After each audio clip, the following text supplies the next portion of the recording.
करण लाइ हिते गॾु आहियूं। मोहम्मद रमज़ान पाण पंहिंजी पूरी ज़िंदगी ऐं सिंध सां मुहबत कंदे साईं जेम्स जे फ़िक्र जो प्रचार कंदे गुज़ारी। ऐं अॼु बि साईं जो जेको औलाद आहे, साईं जा जेके छोकिरा आहिनि, ऐं उहे बि साईं जे नक्शे क़दम ते हलंदे ऐं साईं जेम्स नक्शे क़दम ते हलंदे ऐं सिंध सां मुहबत कनि था ऐं साईं जे जेम्स जे फ़िक्र सां वागिल बि आहिनि।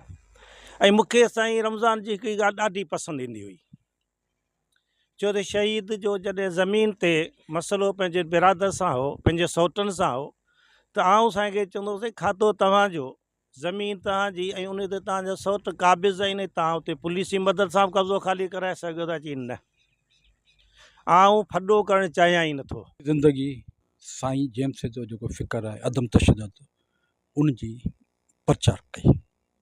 वो जरजंग वियो, हुन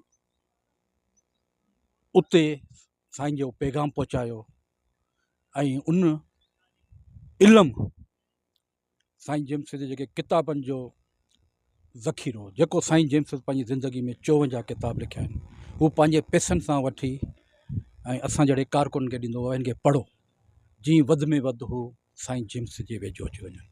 साईं रमज़ान शुरू में सिंधी अदबी संगत में हुआ, उनखां पोइ वरी साईं जन हिकिड़ो बुनियादु रखियो बज़्म अदब जो, जंहिंमें असां सभिनी दोस्तनि हाजी यूनिस रुस्तमानी हो, गुलज़ारी लाल ऐं ॿिया बि दोस्त हुआ, सिकंदर शाह, सभिनी जेको आहे सो साईं खे चूंडे जेके बि दोस्त हुआसीं, साईं खे ता हयात जेको आहे सो असां उनखे बज़्म अदब जो सदर ऐं ऑर्गेनाइज़र मुक़ररु कयोसीं।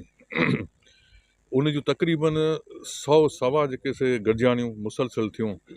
साईं केतिरा ई किताब इन दौरान लिखिया, जिन में कुझु छपिया ऐं कुझु अणछपियल मवाद साईं जो काफ़ी नंढनि वटि पियो हूंदो।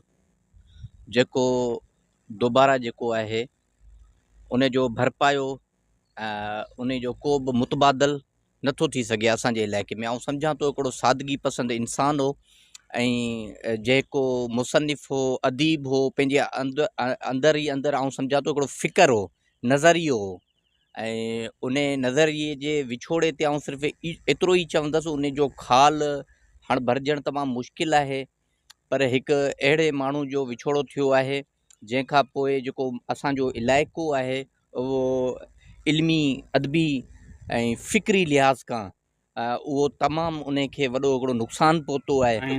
संदसि इल्मी अदबी हुसन में शाह लतीफ़, शेख याद, उस्ताद बुखारी, ॿिया खोड़ नाला आहिनि। उन्हनि जे तसलसल में हिन लाड़ पटीअ जो हिकिड़ो शख़्स, यगानो शख़्स जेको सदाईं फ़क़ीराणे लिबास में हलंदो हो, सदाईं कॾहिं कंहिं माण्हूअ खे महसूसु न कराईंदो हो त हू सिंधी ॿोलीअ खे 12 खां 14 किताबनि जा तोहफ़ा ॾेई चुको आहे। पहिरीं वर्सी ते असां जमा थिया आहियूं साईं खे भेटा पेश करण लाइ। साईं असांजे दिलनि में हमेशह ज़िंदा रहंदो, हू फ़िक्र जी सूरत में, हू अदब जी सूरत में, हू तारीख़ जी सूरत में। साईं जी पोहरियो असां कॾहिं नथा विसारे सघूं। के बि दोस्त आया आहिनि मुख़्तलिफ़ तंज़ीमनि जा, अदबी फोरमनि जा या कॉम्प्रेस धुरनि जा, सभिनी जो थो रहतो आहियां। शहीद रमज़ान दिलार चढ़ड़ हिकु पुरवकार ऐं वॾो अकाबर ज़हन जो माण्हू हो। रमज़ान दिलदार जी शहादत न फ़क़ति चढ़ड़ बिरादरी ते, पर न चढ़ड़ असांजे ख़ानदान ते, पर सॼे सिंधी क़ौम जो क़ौमी सरमाए जो नुक़सानु आहे। अहिड़ियूं जेके आहिनि कदावर शख़्सियतूं, अहिड़ियूं इल्मी शख़्सियतूं रोज़ु रोज़ु जनम न वठंदियूं आहिनि। साईं रमज़ान दिलदार जो जेको बेगुनाह नाहक क़तल थियो आहे, उहो असां लाइ हिकिड़ो वॾो अलमियो आहे।